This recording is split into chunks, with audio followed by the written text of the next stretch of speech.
I started gymnastics when I was 8 years old, and cheerleading I started when I was a little younger, but it was just for football cheerleading, and then I went back to it when I was 13. When I was younger, I would climb on all the couches, so that made me want to flip around and start gymnastics. And cheerleading, my mom actually put me in because I was too shy.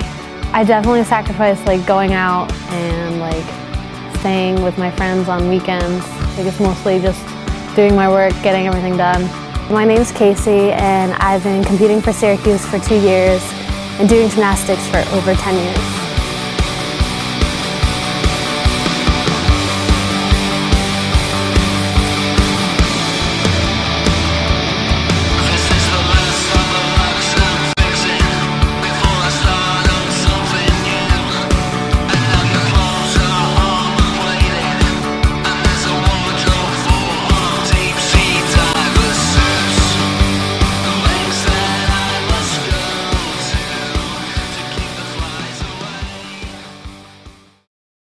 I was a junior in high school when my wrist was hurting, and I didn't know it was broken, so I just kept on competing and doing gymnastics, and eventually it got to the point where I couldn't do anything anymore. So I went to get it checked, and they told me it was broken for a while, and then where it broke, the bone split in half, so it lost all the blood supply, and when it healed back together, they called it a dead bone because it wasn't getting the right blood supply. So it wouldn't let me bend my wrist fully, and still today it's a permanent injury.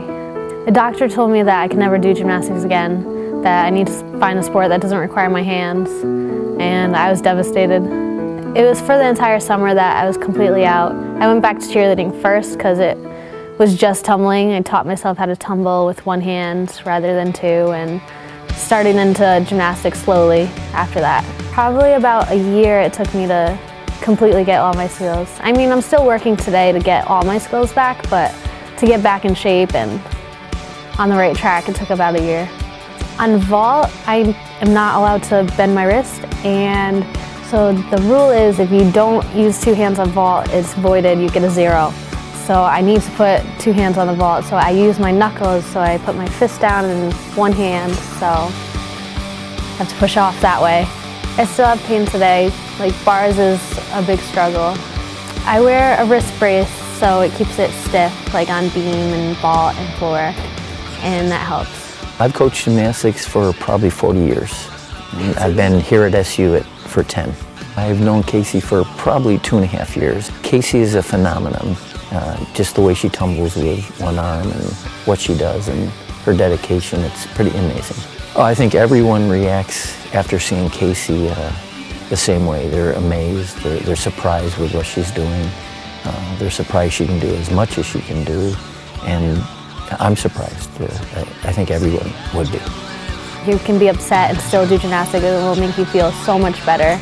Or you can be really happy and do gymnastics and you're still really happy because it's just awesome.